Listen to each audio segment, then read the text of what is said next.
P T I کے لوگ عمران خان صاحب کے ساتھ کیوں ہیں، یہ آپ کو اگر یہ عثمان کا تو کوئی ایشو نہیں ہے، اگر ان کی بیگم بھابھی مان گئیں کیمرے پہ آنے کے لیے، میں منانے کی کوشش کروں گا تو آپ کو سمجھ آئے گی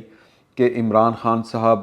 میں پھر وہ اپنا ایک فیڈ بیک دوں گا کہ عمران خان صاحب کو جو پسند کرنے والے سمندر پار پاکستانی ہیں ان کی لاجک کیا ہے، وہ کیوں پسند کرتے ہیں، اور پھر ہم اس کا تھوڑا سا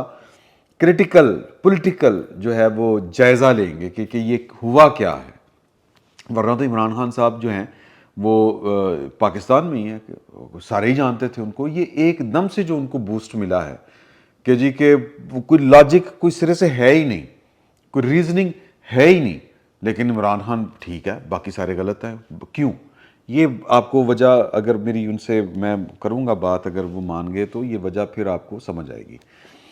تو عمران خان صاحب کا ہی چونکہ ذکر ہے، اور نگران وزیر اعظم صاحب جو ہیں وہ انہوں نے جو بات کی ہے،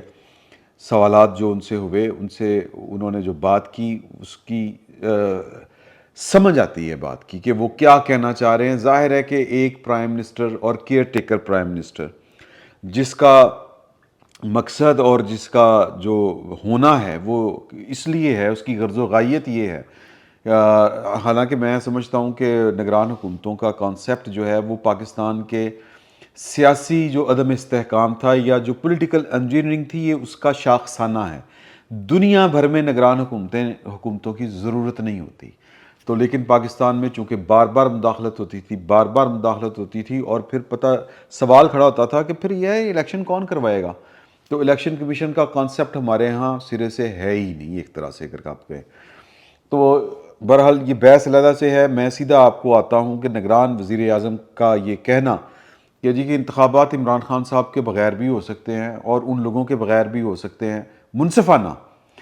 ان لوگوں کے بغیر بھی ہو سکتے ہیں جنہوں نے جو اس وقت گرفتار ہیں، وہ پاکستان تحریک انصاف کی پہلے درجے کی قیادت ہو، دوسرے درجے کی قیادت ہو، تو وہ جو بات کر رہے ہیں بڑی لاجیکل ہے، بڑی ٹو دی پوائنٹ ہے، لیکن کیا یہی بات ہے؟ ظاہر ہے کہ یہی بات نہیں ہے، اس کے پیچھے کچھ اور چیزیں ہیں۔ سادہ سی بات میں آپ کے ساتھ کروں گا کہ یہ بات پاکستان کا کوئی اسٹیٹ آفیشل یہ والی بات نہیں کر سکتا، ایون کہ عمران خان صاحب کے سیاسی حریف بھی یہ بات نہیں کر سکتے، اور جو کھل کے بات کرنی چاہیے، میں تو اس چیز کا قائل ہوں اس پر میں کہ جی لوگ تو جو بھی بات کر رہے ہوتے ہیں ہم نے آپ کو اس کی ٹرانسلیشن کر کے بتانا ہوتا ہے کہ ہمیں یہ سمجھ آ رہی ہے، آپ بھی اس پر غور کریں آپ کو کیا سمجھ آ رہی ہے۔ تو ایک بات تو طے ہے، یہ بات لکھ لیں کہ وزیر اعظم کی اسٹیٹمنٹ کے بعد، اور پھر جو بلاول بھٹو زرداری صاحب کی مختلف موقع کے اوپر جو انہوں نے گفتگو کی، اب پاکستان مسلم لیگ نون کا قصہ آپ ایک سائیڈ پہ رکھیں، پاکستان پیپلز پارٹی کی ہم بات اس وجہ سے کرتے ہیں کہ گیون سرکمسٹانسز میں یا جو دستیاب ہمارے پاس سیاسی قیادت ہے یا سیاسی جماعتیں ہیں، ان میں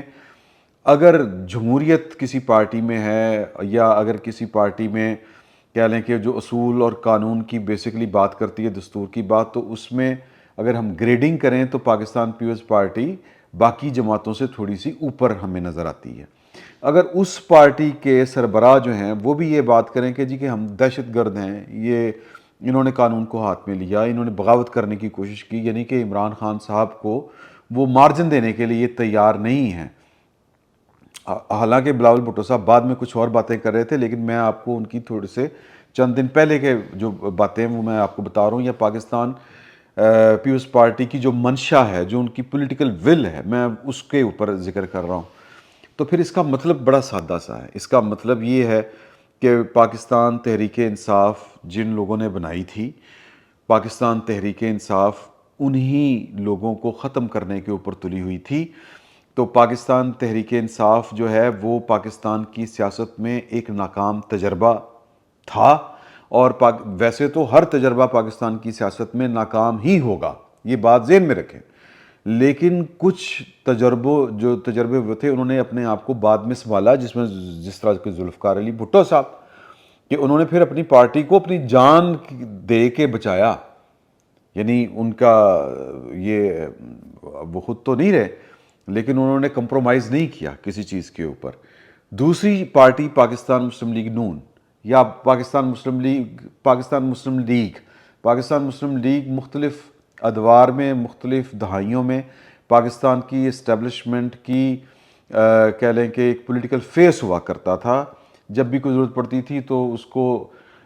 جو مال خانہ ہوتا ہے یا جو سٹور روم ہوتا ہے وہاں سے نکال کے جھاڑ پونچھ کے کھڑا کر لیا جاتا تھا. تو اور وقت کے ساتھ ساتھ چہرے بدل جاتے تھے، لوگ بدل جاتے تھے، لیکن پاکستان مسلم لیگ نون جو تھی وہ رہتی تھی. اسی پاکستان مسلم لیگ نون کے بطن سے پاکستان مسلم لیگ نون نے جنم دیا. اور پھر مختلف جو کہہ لیں کہ حوادث جو تھے یا جو مواقع تھے یا ایکسیڈنٹس جو بھی تھے تاریخی، ان میں پاکستان مسلم لیگ نون کی جو قیادت ہے نواز شریف صاحب کی، اس نے اپنے آپ کو منوایا اور اپنا وجود قائم رکھا حکمت کے ساتھ، تدبر کے ساتھ. یہ سہولت یا یہ ایسی جو موقع تھا وہ پاکستان تحریک انصاف کے پاس تھا، لیکن پاکستان تحریک انصاف وائزلی نہیں چل سکی، بلکہ اس نے نہ صرف یہ دیکھیں پاکستان پیپلز پارٹی بھٹو نے بھی اور نواز شریف صاحب نے بھی پاکستان کی اسٹیبلشمنٹ کے ساتھ ان کی ناچاکی ہوئی، لیکن انہوں نے وہ جو باریک لائن تھی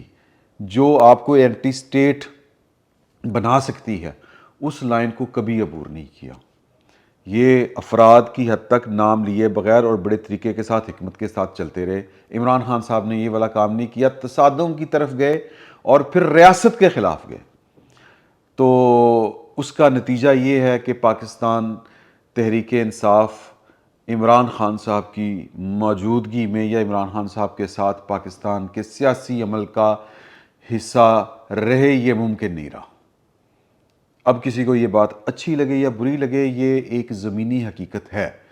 جو وزیر اعظم سے سوال ہو رہے ہیں کہ جی کہ وہ عمران خان کے بغیر الیکشن کیسے، سر نواز شریف کے بغیر الیکشن کیسے تھے، سوال ہے. اور پھر جو کچھ عمران خان صاحب کے ساتھ مل کے نواز شریف صاحب کے ساتھ کیا جا رہا تھا، مکافات عمل دیکھیں، وہی کچھ اس وقت عمران خان صاحب کے ساتھ ہو رہا ہے. لیکن ہم اس کو ہم جسٹیفائیڈ نہیں کہتے یا ہم اس کو یہ نہیں کہتے کہ یہ ٹھیک ہو رہا ہے، لیکن کچھ کردار تو عمران خان صاحب کا بھی تھا کہ عمران خان صاحب کو حکمت کے ساتھ تدبر کے ساتھ چلنا چاہیے تھا، سیاست کرنی چاہیے تھی جس کو انہوں نے ہمیشہ گالی سمجھا، سیاست کر کے اپنا راستہ بنانا چاہیے تھا. انہوں نے سازش کی، سازش پر اکتفا کیا. اور سازش کیا تھی کہ جنرل عاصم منیر کا پہلے راستہ روکنے کی کوشش کی، پھر ان کا تختہ الٹنے کی کوشش کی. تو جو تھے نا پاناما کیس میں آصف سعید کھوسا صاحب، ان کا مقولہ بڑا مشہور ہوا ہے پاکستان کے پولیٹیکل کوارٹرز میں یا پاکستان کے جو اس وقت کے جو پاورفل طبقات تھے وہاں پر، کہ آپ بادشاہ کو تھپڑ مار کے زندہ نہیں رہ سکتے، یا تو پھر آپ کو بادشاہ کو بادشاہت سے اتارنا پڑے گا، فارغ کرنا پڑے گا، نہیں تو پھر بادشاہ آپ کو نہیں رہنے دے گا. عمران خان صاحب کے ساتھ بھی یہی ہو رہا ہے. انہوں نے 9 مئی کو جو کچھ کیا تھا یا تو پھر وہ کر گزرتے. اب اگر وہ نہیں کر گزر پائے تو نہ وہ جمہوریت کے نام کے اوپر بچ سکتے ہیں. یہ پاور پالیٹکس ہے، اس میں یا تخت کے لیے لڑتے ہیں، اگر تخت مل گیا تو ٹھیک،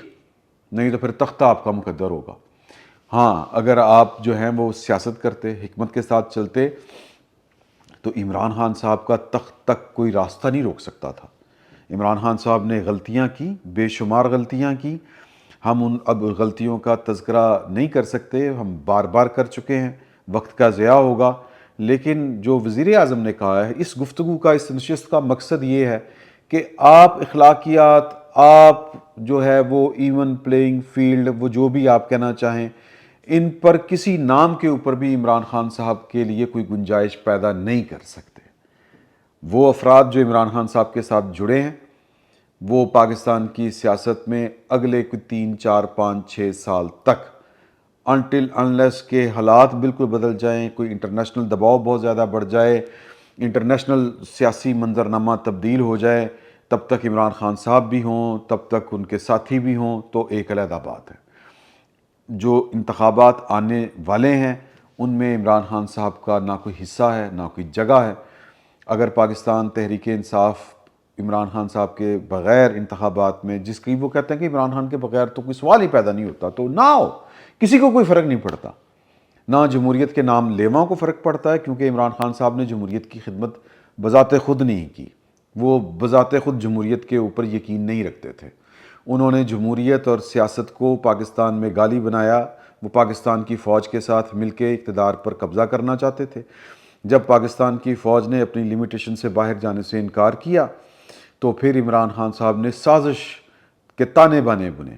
وہ سازش، وہ بغاوت ناکام ہوئی، تو ناکام بغاوت جو ہوتی ہے اس کی جو سزا ہوتی ہے وہ عمران خان صاحب کو ملنی ہے۔ اب عمران خان صاحب جمہوریت کی آڑ میں چھپیں، جمہوریت کے نام کے اوپر کوئی اپنی گنجائش پیدا کرنا چاہیں، قانون آئین کی بات کر کے کوئی اپنی جگہ بنانے کی کوشش کریں، تو بہت دیر ہو چکی ہے۔ عمران خان صاحب کی کوئی جگہ نہیں۔ جو کچھ نگران وزیر اعظم صاحب نے کہا ہے، اس کا سیاسی ترجمہ یہ ہے کہ تسی جو کرنا کر لو۔ عمران خان صاحب اور ان کے حواری اگلے منظرنامے کے اوپر پاکستان کی انتخابی سیاست میں بھی نہیں ہے، اور ریاستی سیاست میں عمران خان صاحب اگر کوئی انقلاب لے کے آ سکتے ہیں، تختہ الٹ سکتے ہیں، تو لے آئیں، بسم اللہ۔ ادروائز گیون سرکمسٹانسز میں پرانے جو رولز آف گیم ہیں ان کے تحت عمران خان صاحب کا چکر ہی کوئی نہیں ہے۔ فی الوقت اتنا ہی، بہت بہت شکریہ۔